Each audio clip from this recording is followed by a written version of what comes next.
Problem से solution तक, astro तक, नो योर फेट। वर्षा ऋतु का जो समय होता है वो होता है जुलाई अगस्त का, और वर्षा ऋतु का जो स्वामी है उसे कहते हैं चंद्रमा।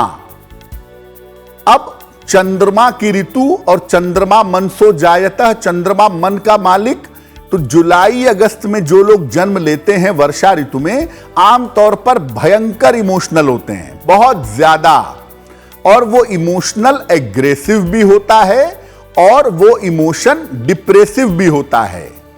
इस समय जन्म लेने वाले भावुक होंगे, संवेदनशील होंगे, या तो डिप्रेशन के शिकार होंगे या तो एग्रेशन के शिकार होंगे, क्योंकि इनका पूरा जीवन इमोशंस पर चलता है।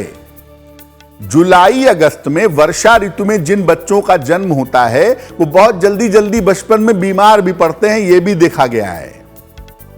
ये या तो भौतिक जगत के शीर्ष पर होते हैं या अध्यात्म में होते हैं। आमतौर पर अगर ये अध्यात्म में जाते हैं तो बहुत जल्दी इन्हें बड़ी ऊंचाइयां मिल जाती हैं, ऐसा बिल्कुल देखा गया है। अगर आपका जन्म वर्षा ऋतु का है तो आप सलाह लेकर के एक देसी मूंगा पहनिए या मोती पहनिए, आपको बहुत फायदा होगा। बहुत सारे लोग बात करते करते उनकी आंखों से आंसू आ जाते हैं या बहुत जल्दी इमोशनल हो जाते हैं ना, तो आप देखिए कि अमूमन उनका जन्म या तो वर्षा का होगा या वसंत का होगा, क्योंकि वहां पर इमोशंस की, भावनाओं की प्राबल्यता होती है, भावनाएं बड़ी प्रबल होती हैं। तो जुलाई अगस्त यानी वर्षा वाले बड़े इमोशनल होंगे, या मार्च अप्रैल यानी वसंत वाले बड़े इमोशनल होंगे, और इनका जो इमोशन है वही इनकी सबसे बड़ी समस्या है। इसलिए अगर आपका जन्म वर्षा ऋतु का है तो आप भगवान शिव की जितनी पूजा करें, जितना मेडिटेशन करें, जितना ध्यान करें, उतना ही ज्यादा आपके लिए बेहतर होगा। शरद ऋतु की बात करें तो शरद ऋतु का समय होता है सितंबर अक्टूबर का समय, शरद ऋतु का। और इस ऋतु का जो स्वामी है उसे कहते हैं बुध, मरकरी। तो शरद ऋतु में ज्यादातर जिसका प्रभाव होता है वो बुध होता है। जिन लोगों का जन्म शरद ऋतु में होता है, सितंबर अक्टूबर के समय में, ये लोग बड़े ज्यादा बुद्धिमान होते हैं और आम तौर पर आर्टिस्टिक होते हैं, कलाकार होते हैं।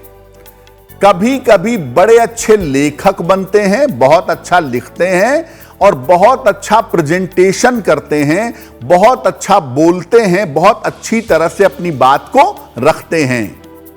इनको हमेशा आग्नेय रत्नों से, फायरी स्टोन से बचना चाहिए।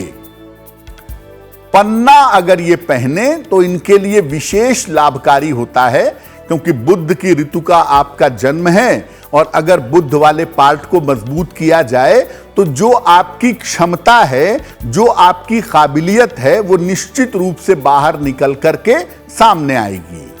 इस एड को स्किप करना तो बहुत मुश्किल है, पर लाइफ की प्रॉब्लम्स का सॉल्यूशन ढूंढना आसान। प्रॉब्लम से सॉल्यूशन तक, एस्ट्रो तक, नो योर फेट।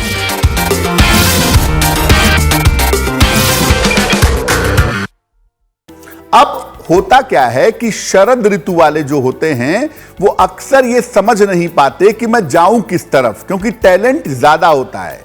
इसीलिए बड़े सोच समझ के अपने टैलेंट के हिसाब से अपने करियर का चुनाव करिए, और जहां आर्ट हो, जहां एक्टिंग हो, जहां राइटिंग हो, जहां प्रेजेंटेशन हो, मीडिया हो, फिल्म हो, ऐसी तरफ जाने का अगर आप प्रयास करें तो आपको सफलता ज्यादा मिलेगी। देखिए, जो ऋतु का स्वामी होता है वो बहुत हद तक आपकी पर्सनैलिटी पे असर डालता है, आपके सोच पर असर डालता है। वैसे ज्यादा एक्यूरेटली तो आपको लग्न कुंडली, चंद्र कुंडली, नवांश देखकर समझना होगा।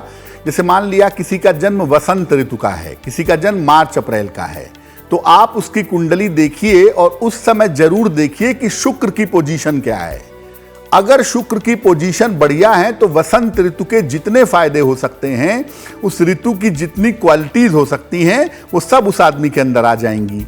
लेकिन अगर किसी का जन्म वसंत ऋतु का है और उसका शुक्र कमजोर है, तो फिर जो शुक्र की पॉजिटिविटी है या जो वसंत ऋतु की स्थितियां हैं, उसका फायदा उसको नहीं मिलेगा। तो जिस ऋतु में आपका जन्म हुआ है, उस ऋतु का जो स्वामी ग्रह है, वो निश्चित रूप से आपके व्यक्तित्व पर, आपके सोच पर एक गहरा असर डाल देता है। एस्ट्रो तक ऐप पर आपको मिलेगा भविष्य से जुड़े हर सवाल का जवाब। डाउनलोड कीजिए एस्ट्रो तक ऐप और चुटकी में जुड़िए इंडिया के बेस्ट एस्ट्रोलॉजर से।